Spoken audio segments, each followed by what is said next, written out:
This is a quick tutorial to go over the bottom two bars of the Kitty Hawk flight app. The middle bar is the flight conditions. It gives you all your weather considerations. The bottom bar tells you what's going on in the background of the flight deck. If you look to the lower left, it says prepare for flight, and there's a button that says configure. If you hit that button, it'll take you to this screen. Really what we care about is that broadcast flight button. That button turns on and off the live streaming component of the video. The back arrow in the top left will bring you back to the original flight deck screen. Next, we're going to look at the airspace and maps button next to the configure button. If you hit maps, it'll take you to this airspace map.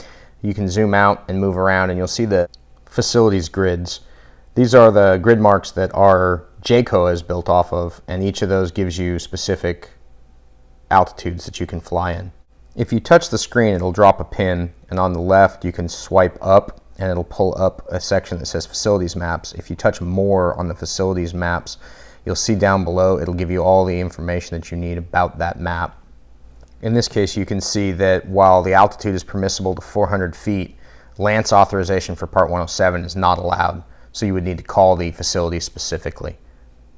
However, under our JCOA, we can fly up to 400 feet at that location. Just remember, you have to file a NOTAM in order to use that authorization.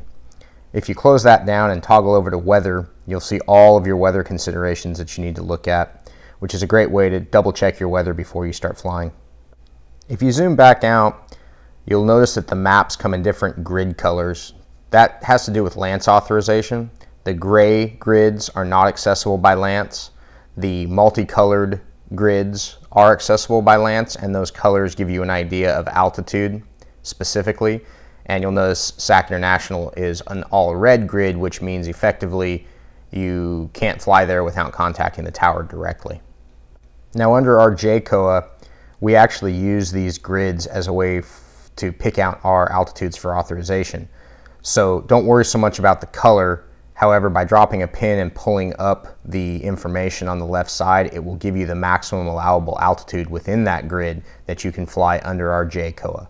Again, the grids are specific to Part 107 flight, but the same maximum altitudes within those grids are what our JCOA is built on, and that's why they're an issue that we need to be aware of and be able to get information from for filing NOTAMs.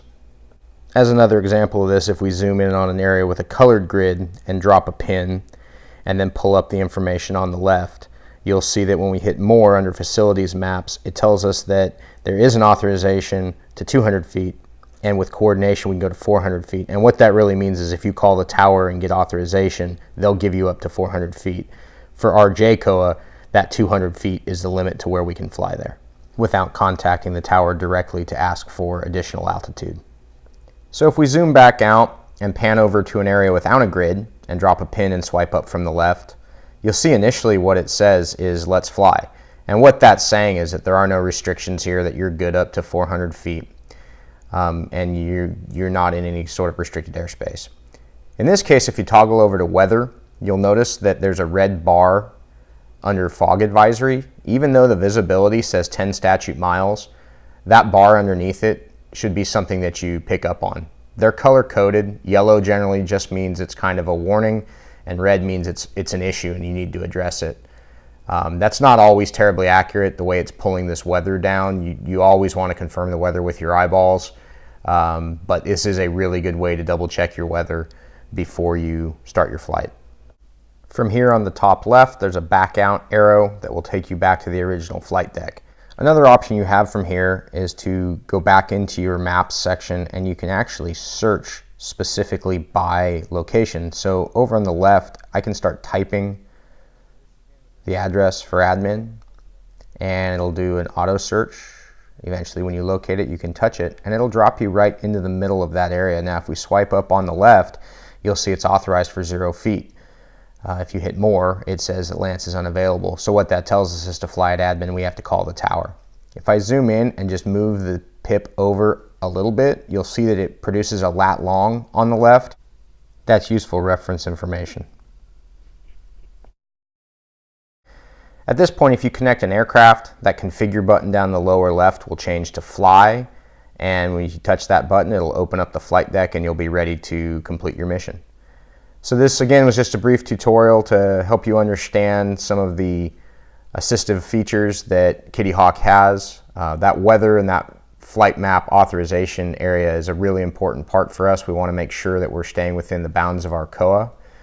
As always, if you have any questions, get a hold of myself or one of the UAV shift supervisors and we'll be happy to answer them.